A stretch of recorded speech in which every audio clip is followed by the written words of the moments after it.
Jailed Russian sex coaches offer to trade election info for U.S. asylum. Bangkok, Thailand. CNN from behind bars in a sweltering immigration detention center in Bangkok. A self-styled sex coach who claims to have detailed insider knowledge of Russian meddling in the U.S. election says she wants to cooperate with U.S. investigators. The catch? She says the U.S. government needs to grant her political asylum.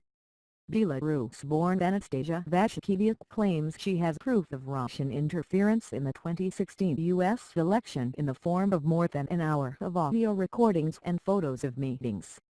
"I am ready to help with an investigation if they help us get out of here," says the 21-year-old. None of the alleged recordings or photos of those meetings have been made public. The plan for the election. Vashkevich's arrival in this Thai detention center is a bizarre and tangled saga. Vashkevich, who also goes by the pseudonym Nasty Rivka, was part of a group led by author and free sex advocate Alexander Kirillov, arrested in February in the Thai resort town of Pattaya while running so-called sex training sessions. Thai police confirmed they are processing the paperwork for the eventual deportation of Vashkevich and Kirillov on charges relating to visa violations, back to Russia. On Monday, CNN met with Vashkevich and Kirillov inside the detention center. The scene was chaotic, loud and miserably hot. Vashkevich spoke through bars within touching distance of Kirillov, who stood barefoot with other male prisoners behind a second row of bars. Vashkevich, who claims to be the former mistress of Russian billionaire Oleg Deripaska, says she witnessed several meetings in 2016 and 2017 between Deripaska and at least 3 unnamed Americans. Deripaska, who denies any affair, is a subject of political intrigue in U.S. political circles, owing to his long-standing relationship with Russian President Vladimir Putin. "They had a plan for the election," says Vashkevich of the men. When he was confronted by CNN last year, Deripaska called allegations that he may have been a back channel from the Kremlin to the Trump campaign fake news. Regarding his alleged relationship with Vashkevich, a spokesperson for Deripaska told CNN, "This is clearly an attempt by Anastasia Vashkevich aka Nasty Rivka to politicize the accusations of the Thai police. There have been endless fictitious stories told by her, all serving to distract the public from real violations, including very serious breaches of law of many countries." Vashkevich says she has photos of one of the Americans meeting with Deripaska, as well as more than an hour of audio recordings. But she refuses to name the Americans. Vashkevich and Kirillov told CNN they are afraid to reveal potentially compromising information, in the event they are deported back to Russia.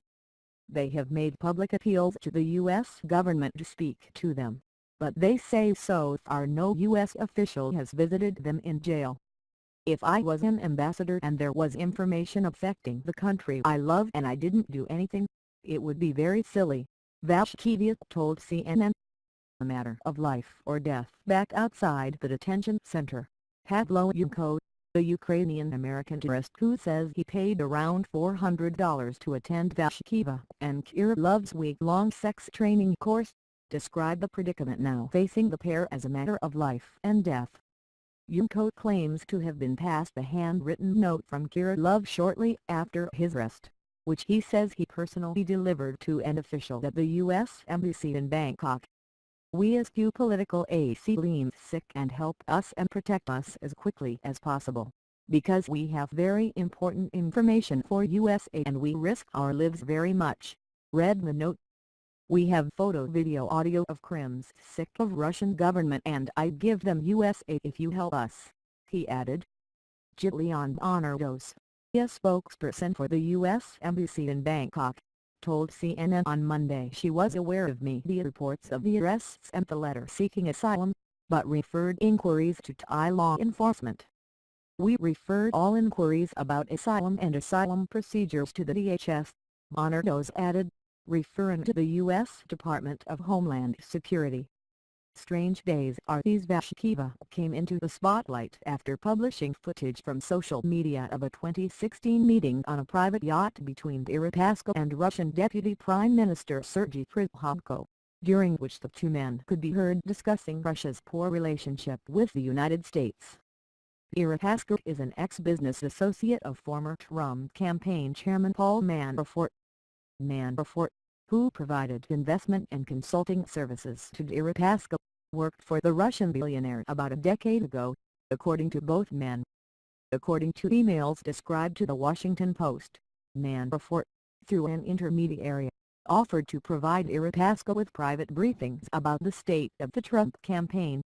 Speaking to CNN, a spokesperson for Deripaska denied allegations that the billionaire received any communications regarding private briefings. The screen grabbed from Vashkevich's Instagram account. Manafort's spokesman told the Post that any briefing offered on the state of the campaign would have been routine, but that no briefings took place. While on the way to detention in Thailand, Vashkevich published a video on her Instagram account begging U.S. journalists to help her. "I'm ready to give you all the missing puzzle pieces. Support them with videos and audios regarding the connections of our respected lawmakers with Trump, Manafort and the rest. I know a lot. I'm waiting for your offers and I'm waiting for you in a Thai prison," she said. On Monday, speaking inside the detention center, Kirillov repeated this claim, saying he had seen photos of one of the unnamed Americans meeting with Deripaska. Kirillov claims he tried and failed through a friend to contact the FBI while in Dubai in February. He also says he planned to travel to the U.S. to try to meet with U.S. officials after the week-long sex training course he ran in Pattaya. Those plans were foiled when Thai police burst into the last session of the sex course. Free sex advocates. The claims made by Vashkeva and Kirillov might not normally hold much water. Both describe themselves as free sex advocates whose Instagram feeds are full of scantily clad photos of themselves cavorting with other half-naked young women. But allegations and revelations of an affair Vashkeva made in her book Diary of the Seduction of a Billionaire gained traction thanks to an investigation by the Russian opposition leader Alexei Navalny. In his video, Navalny revealed that the unnamed oligarch in the book was Russian industrialist Oleg Deripaska. Navalny highlighted social media posts from Vashkevich showing her next to Deripaska on a yacht alongside the Russian Deputy Prime Minister Sergei Prikhobko. Asked about Navalny's investigation, Vashkevich told CNN it was all correct. In the Thai jail, Vashkevich and Kirillov looked uncomfortable and desperate. They said conditions were overcrowded and miserable. They relied on food brought in every other day by friends. The lawyer representing them says she was surprised at how long it was taking to deport the jailed sex coaches. "Normally my clients are deported in 1 or 2 days," said Helena Formanek, the Russian-speaking legal advisor and private investigator based in Bangkok. Sexual revolutionary. The arrests of the pair are a worrying turn for a group of Russian-speaking acolytes of Kirillov, author of books Life Without Panties and The Game of Master and Huntress.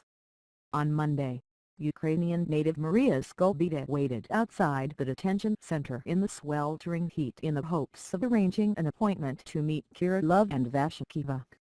The 21-year-old Skobita described Kirillov as a kind of sexual revolutionary, who teaches his followers a belief system of freedom, sex and love that revolves around the art of seduction. Vashkevich pictured in an undated social media post. "I am an employee. I am a friend, I am a lover," said Skobita, of her relationship with Kirillov. Deripaska, she said, was well known within the group to be a target of seduction by Vashkevich. A spokesperson for Deripaska denied claims he was romantically involved with Vashkevich. Now, Skobita fears what may happen if her friends are deported to Russia. First, they are in danger. Second, they have information, and third, we are afraid for their lives. CNN's Matthew Chance and Emma Burrows in Moscow contributed to this report.